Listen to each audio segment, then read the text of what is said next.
Thank you, Brad, and thank you and your family for their service and their sacrifice. And the government is comprised of three different levels of government. There is one that has your back, and we're going to make sure it happens. With that, we'll take a couple of questions. Jonathan? If you talk to the White House at all, or just on the new administration, to try to get their support for the bill? We will be in conversations with them, and it is our hope that they will be responsive. We're lining up support because when an administration, regardless of who that administration sees, a bipartisan effort headed at them, and after we did the same thing in JASTA, I think it often creates a light at the White House. So hopefully that light's going to get turned on. Yes, and then. Following up on that question, I know you all sent a letter to Attorney General Garland earlier this year. Have you heard a response to that letter, and what have communications with him about this issue looked like? I want to say, in fairness to Attorney General Garland, I've spoken to him publicly in his confirmation hearing. I have asked for Director Wray to answer these questions publicly in the last oversight hearing of the Judiciary Committee. We've heard nothing officially. I've spoken to Attorney General Garland privately. My hope and belief is that his heart and the President's are in the right place. They need to move these agencies to do the right thing. There is a bureaucratic blockage here that is unfounded, and the natural inclination of some of these agencies is hide it, conceal it, hold it secret, even if it's deserving to these families. And I just want to add one more point. We've said embarrassment to the Saudis is no excuse for refusing to conceal this information. Well, embarrassment to our own government, to our own intelligence or enforcement agencies, likewise, is no excuse. If they knew about this attack before it occurred or had some evidence it was going to occur, that is all the more reason, 20 years later, to make it known to the American people. And I've had conversations at the highest levels of our government, and I am very, very hopeful, as Brett Eagleson has said, that we are getting closer to that finish line, because I think they sense the moral imperative here. Can you just optimistically what your timetable is? Obviously, you're getting ready to break with the 20th anniversary. Are you hoping this can get to the floor by this fall, by the end of the year? Well, we want to move as expeditiously as possible. Obviously, there's introduction today.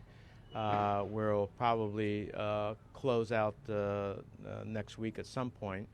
And so then I'm looking at September as a time both in the relevant committee to have a hearing if we need a hearing. And then I think Senator Blumenthal and I and our colleagues will be looking at every legislative vehicle, short of a separate introduction, standing debate, and vote. We would love that, but if not, we will look at any legislative vehicle to include this provision into law.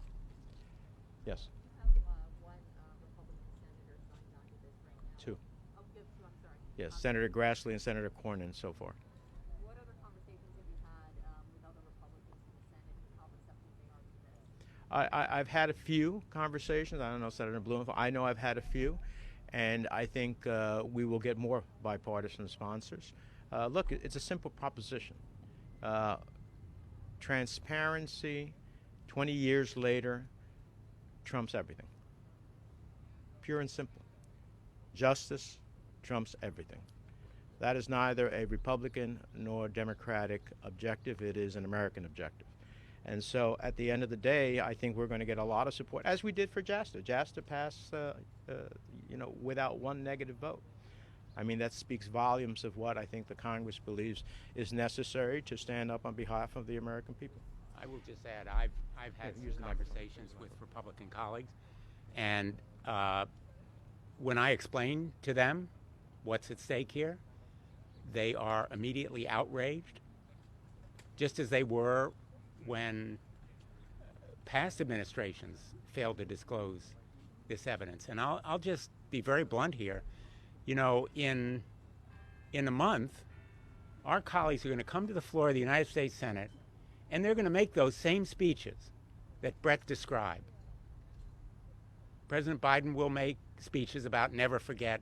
Our colleagues will make the same speeches, and their words will ring hollow unless they support this measure. And these families are going to hold them accountable as well. So I predict we'll have the same kind of support here that we did on JASTA. Remember, we overrode President Obama's veto. Not by a little bit. The American people want justice for these families, but they also want to know the truth. The most heinous sin you can conduct in the eyes of the American people is to conceal truth that involves their national security. And this truth is vital to Americans' national security. So I predict we'll have a lot of Republicans on our side.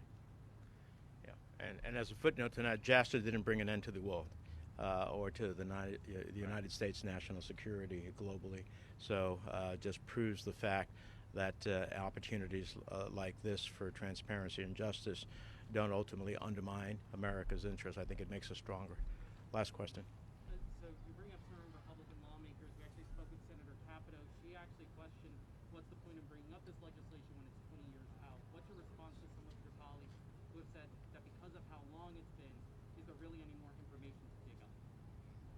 Wow. Well, we'll have to talk to her. I respect Senator Capito, but we'll have to share and enlighten why it's 20 years later. 20 years later, the passage of time doesn't make the pain and suffering of these families less painful. The passage of time doesn't make the relevancy of making these documents public less consequential. The passage of time has only inured to the detriment of these families in terms of their search for justice as they pursue it in the courts, because they can't get documents that would make their case. The passage of time ultimately and I speak now as the chairman of the Senate Foreign Relations Committee, we need to know who is our friend and who is our foe. We need to know, in fact, who may have participated in allowing these attackers, in aiding or abetting them. I want to know that, because in terms of foreign policy, I want to know what I'm dealing with in a country. And so for a myriad of reasons, we can never accept, never, that 20 years means an end to this chapter. It doesn't. An end to this chapter comes with justice, and justice only comes with